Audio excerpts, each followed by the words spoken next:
This is the cab end of a Class 302 electric multiple unit. These units are coupling compatible with classes 304, 305, 307 and 308. Let's have a look at the cab end equipment in detail. On the driver's side is the receptacle for the 36-way control jumper. In the centre is the train brake pipe flexible hose with red coupling piece. Alongside is the main reservoir flexible hose with yellow coupling piece and with a star valve.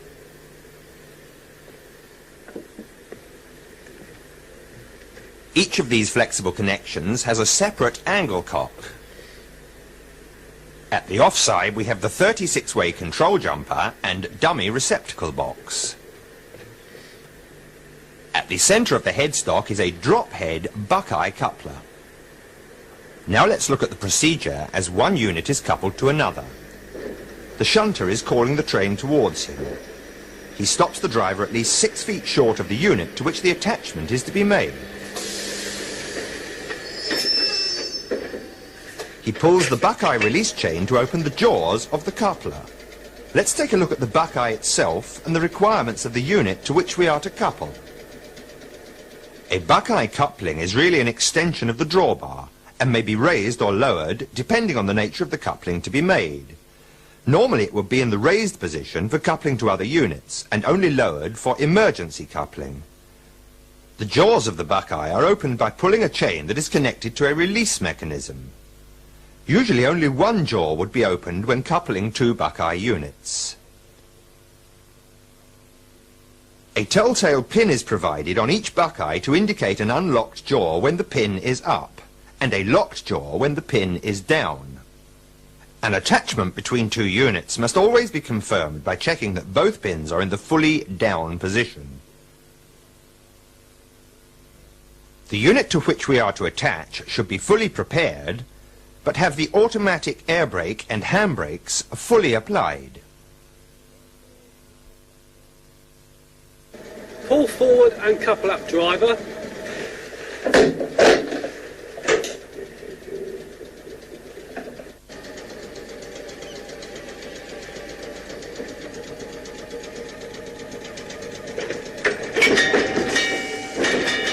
After checking the telltale pins, the shunter will ask the driver for a pull-away test, and the driver will take power in reverse. The shunter will then check with the driver that it is safe to go between the two units, fully apply the automatic air brake, and remove the EP control key. Now lock the master controller and remove the master key. All right to go in between. Thank you.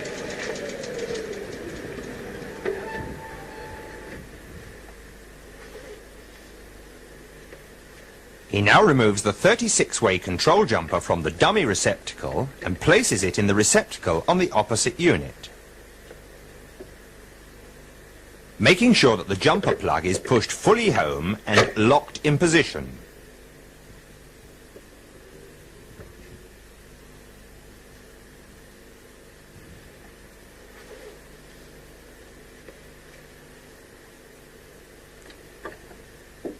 He now couples the train brake pipe flexible hoses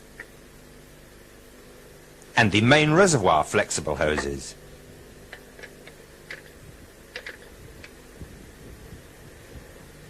Finally, he opens all four angle cocks.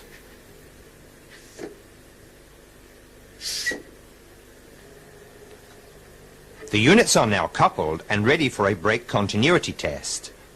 Do not forget to switch off any head or tail lamps between the units or to release the handbrake on the unit to which you have coupled. Now let's look at the uncoupling of two Class 302 type units. The shunter first closes all four angle cocks, handles in the raised position. He then uncouples the main reservoir flexible hoses, and then the train brake pipe flexible hoses, placing the coupling ends in the receptacles provided. Finally, he removes the 36-way control jumper from its socket and replaces it in the dummy receptacle on the unit.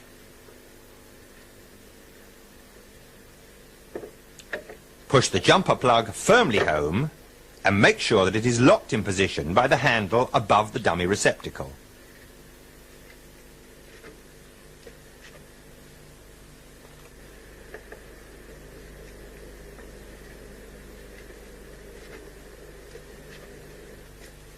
The driver now unlocks the brake valve in the cab from which the detachment will be made and releases the automatic air brake.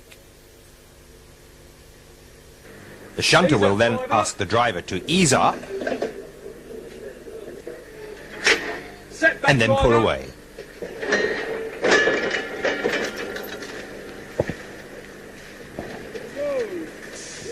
Before leaving the unit from which you have uncoupled, ensure that handbrakes are applied and tail lamps illuminated.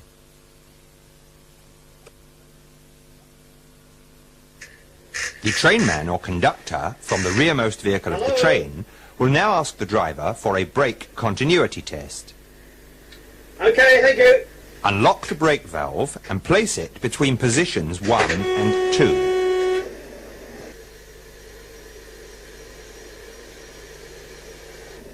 When the brake pipe pressure has risen to between 66 and 74 pounds per square inch, move the brake valve to position 3, the lap position. Now advise the trainman or conductor that you are ready for the brake test. Hello, guard. Ready for brake test now. Thank you. He will make a full application by moving the brake valve in the rear cab to position 5, reducing the brake pipe pressure to 30 pounds per square inch or less.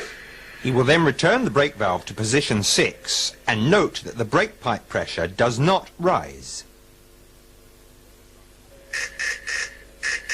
He must then advise the driver that the brake valve has been returned to position 6. The driver must then move his brake valve to position 1 until the brake pipe pressure is restored to 66 to 74 pounds per square inch. The trainman or conductor must note the rise in brake pipe pressure and advise the driver that the test has been satisfactorily completed. Okay, brake test complete. Thank you. The air brake continuity test is absolutely vital after units or vehicles have been coupled or uncoupled. Only if brake pipe angle cocks are in the correct open position will the train pipe be continuous throughout the length of the train. If one or more of the brake pipe angle cocks should be in the incorrect closed position, the train pipe will not be complete throughout the length of the train, and beyond this point the automatic brake will be inoperative. Should it be necessary in exceptional circumstances to use a screw coupling, you must first obtain the emergency screw coupler from its position in the brake compartment.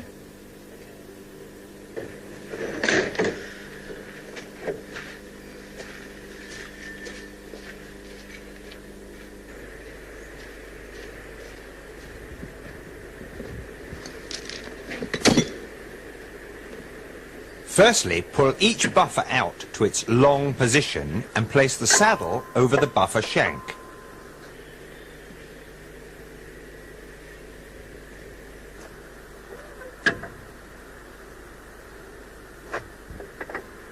Ensure that each of these saddles is properly located behind the lug on the buffer head.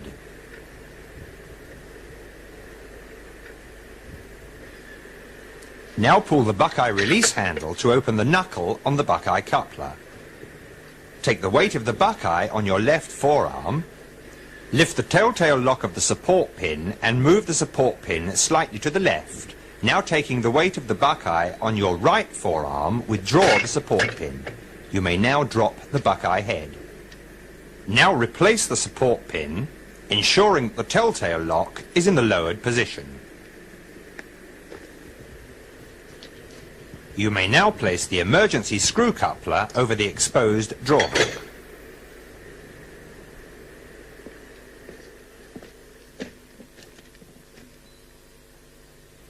Now let's remove the emergency screw coupler and replace the Buckeye coupling to its raised position. Firstly, remove the saddles from the buffer shanks and replace them on the hooks provided. Push the buffers fully home to their short position.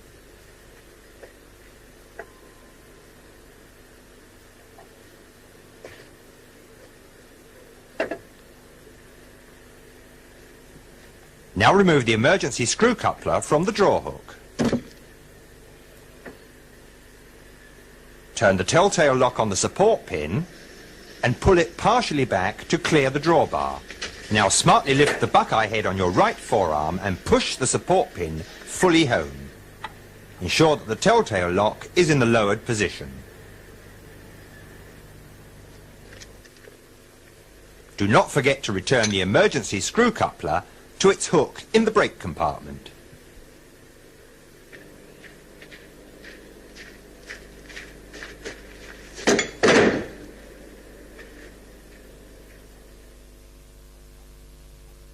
Now let's look at the procedure for coupling and uncoupling Class 315 units. These units have tight-lock automatic couplers. At the extreme right is the Schrader plug-in emergency air connection, and behind this connection, the isolating cock, the handle of which should normally be in the closed position across the pipe. Below the Schrader connection is the drum switch. Below the tight-lock coupler itself is the connections block, behind the cover of which are the 42-way electrical connections and the two main reservoir air connections with star valves. Behind and to the right of the coupler itself is the main reservoir pipe isolating cock. This should normally be in the open position. Coupling of these units is only performed by the driver. Before approaching the unit to which the attachment is to be made, he must ensure that at least one jaw of the tight-lock automatic couplers is open. He must then check that the covers over the connection blocks on both couplings are closed.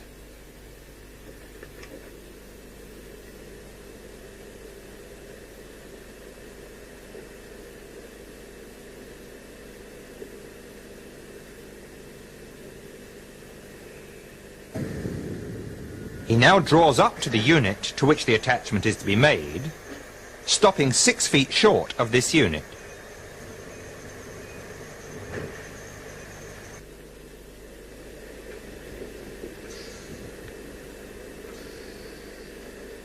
He now draws up again to stop 2 feet short of the unit to which the attachment is to be made.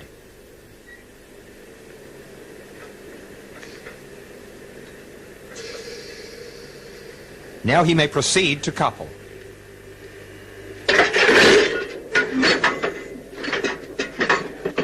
He must now check that the couplings have locked by pulling away gently. Now depress the couple button on the driving desk, ensuring that the master switch is in the neutral position.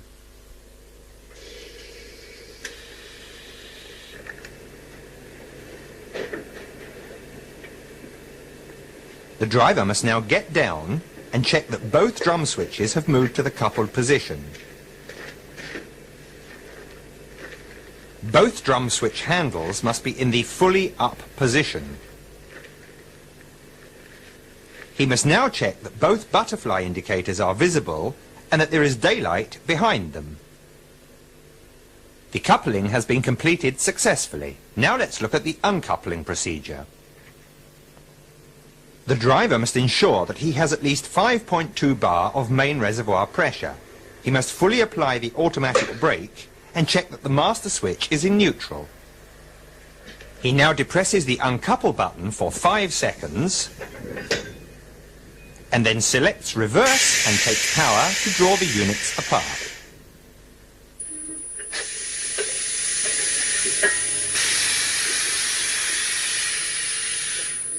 He must ensure that the hinged covers of both connection blocks are in the fully raised position. If, after depressing the uncouple button for 5 seconds, the coupler locks fail to release, it may be necessary to ease up.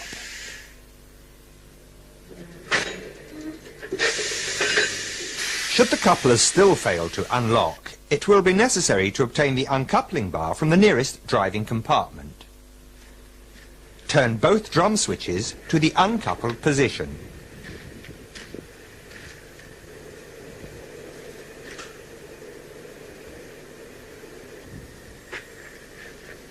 The uncoupling bar is placed behind the uncoupling rod and then lifted smartly to manually unlock the coupler. It should then be possible to draw the units apart. Let's have another look at this operation in detail.